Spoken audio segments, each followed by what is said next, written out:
tous et bienvenue pour cette nouvelle vidéo dans laquelle je me suis transformée en quelque chose que je ne saurais pas décrire, mais les commentaires sont là pour ça, donc si vous avez des propositions de noms à me donner, eh bien faites-vous plaisir. Comme beaucoup de mes maquillages, il s'agit d'une impro quasiment totale. Je savais juste que je voulais un maquillage avec du blanc et du noir, une sorte d'opposition, voilà, mais je savais pas du tout à quoi ça allait ressembler au final, et voilà, ça ressemble à ça tout simplement. Donc une fois que j'ai fait mon teint, j'utilise un crayon blanc de chez Make Up For Ever pour dessiner les bords de la croix.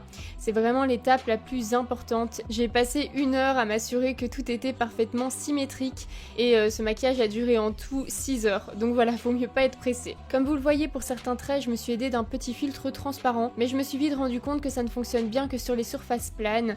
Ici, vous devez vraiment faire attention au relief de votre visage. Donc il y a certaines largeurs des côtés de la croix qui vont être plus arrondis ou plus épais que d'autres, tout simplement pour parvenir à donner l'illusion qu'ils sont parfaitement de la même taille et symétriques quand on voit le maquillage de face. Je sais pas si ça fait sens, mais si vous essayez par vous-même, vous comprendrez. J'ai ensuite rempli la moitié de la croix avec un fard à eau blanc de chez Graftobian. Je vous conseille de commencer par cette couleur-là parce que après ça, c'est plus facile en fait de rattraper les petites erreurs que vous pouvez faire avec le noir, donc au milieu de la croix.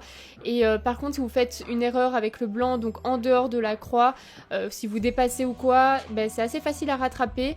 Par contre, avec le noir, faut faire attention parce que ça pardonne pas. Et donc pour l'autre moitié de la croix, j'ai uniquement utilisé du fard à eau noir. Ensuite, j'ai utilisé 2 gel liners de chez NYX Cosmetics, un blanc et un noir, pour redessiner mes sourcils. Comme vous le voyez, ils sont vraiment super pigmentés et il n'y a pas de risque pour qu'ils commencent à se mélanger avec le blanc et le noir, les couleurs de base, tout simplement parce que ce sont des fards à eau, donc ils ont séché.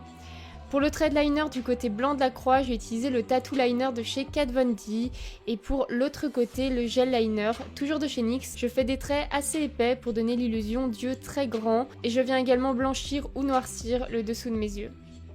Pour le buste, même principe, je fais une ligne au centre et je pose des fards à eau blancs et noirs de part et d'autre. Vu que ce sont des fards à eau, faut vraiment pas avoir peur de mettre plusieurs couches pour que ce soit bien opaque, sinon juste avec une couche, on voit encore votre peau à travers. Et ensuite avec une petite brosse à sourcils que je trempe dans l'eau au préalable et puis dans les fards, je viens créer cet effet avec plein de petits points sur l'ensemble de la croix et du buste.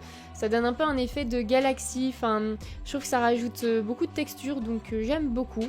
Et je termine bien entendu par me poser des faux cils, dont un que je viens blanchir avec le fard blanc de chez Graftobian. Et donc voilà pour ce maquillage, j'espère vraiment qu'il vous a plu. N'hésitez pas à me le dire en commentaire si c'est le cas, à liker la vidéo, à vous abonner à ma chaîne si ce n'est pas encore fait. Moi je vous fais tout plein de bisous et vous dis à très bientôt pour une prochaine vidéo.